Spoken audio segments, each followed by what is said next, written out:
করেছিলাম। আমি আর তখন যে বলতে পারবো না আমি টিভি টাইমে সকলের সঙ্গে প্রচন্ড রোদে খেলা করেছিলাম। তখন আমি যা বলবো আমি প্রচন্ড রোদে টিভি টাইমের সঙ্গে সকলের সঙ্গে খেলা করেছিলাম। একটি কথা আসলে সত্য যে আমাদের এই ক্যাম্পাসটা আমাদের অনেক মনে থাকবে, যদিও বিদায় নিতে না চাচ্ছে তবুও দিতে হবে। এই পৃথিবীটা খুবই সুন্দর, তবু এই পৃথিবীর মায়া আমাদেরকে ত্যাগ করতে হবে কোনো না কোনো দিন।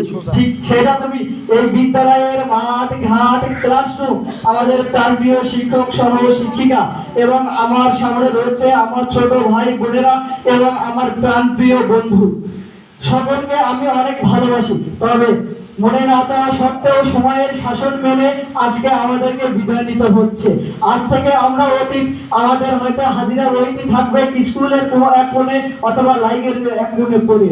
দীর্ঘ 5 বছরের স্মৃতি থাকবে সেখানে সেখানে আমাদের কত দুঃখ আন্দোলন বিভিন্নভাবে যে আমাদের সময় কেটেছিল তার স্মৃতি থাকবে। আমি এখানে দাঁড়িয়ে আগেও অনেক বক্তব্য দিয়েছি, কিন্তু আজ জানি না আজকে আমি বক্তব্য দিতে আমি নিজেকে বহুত কষ্ট মনে করছি এবং আমি যে কথাগুলো বলতে চাচ্ছি তারা যেন বলতে পারছো না। তবে যাই হোক, আমার সকল কথার মূল কেন্দ্রবিন্দু হচ্ছে এই ফরিদপুর দ্বিমুখী উচ্চ বিদ্যালয়, এক আবেগ আশা আকাঙ্ক্ষা আর ভালোবাসার নাম। এখানে আমরা দীর্ঘ 5 বছর চলেছি। দীর্ঘ 5 বছর চলতে গিয়ে প্রাণপ্রিয় শিক্ষক বৃন্দদের সঙ্গে অনেক হয়তো খারাপ আচরণ করেছি। আমি আমার পিতা মাতার কাছে গর্বিত যে তারা আমাকে ফরিদপুর দ্বিমুখী উচ্চ বিদ্যালয়ের মধ্যে একটি সুনামধন্য প্রতিষ্ঠানে ভর্তি করে দিয়েছে।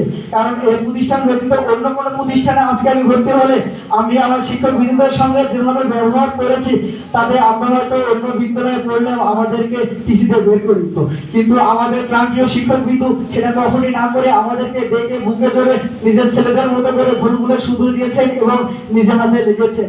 আর হয়তো কলম থাকা সত্ত্বেও ক্লাস টাইমে কলমের বাহানা করে বাজারে যাওয়া হবে না, আর হয়তো খাতা থাকা সত্ত্বেও ক্লাস টাইমে খাতার বাহানা করে বাজারে যাওয়া হবে না।